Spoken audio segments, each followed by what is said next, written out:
Hi! In front of me is TOSCIDO X109 and today I would like to show you how you can use voice recorder on this tablet. Firstly, just find Sound Recorder app and click on it.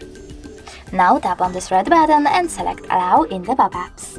As you can see after that, my recording is on. If you wish to pause it or unpause it, you can do that by choosing this left button. If you wish to end it and save it, click on the right one. Now you can delete your recording right away by choosing this card, but you can also save it by choosing Save over here.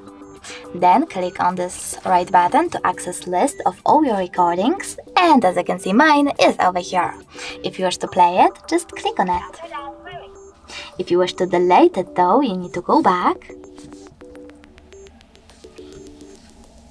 click on list of recordings, hold it, tap on this bin icon at the bottom and confirm your choice in this delete pop-up. Thanks so much for watching. If you enjoyed this video, leave a like, comment and don't forget to subscribe. Bye!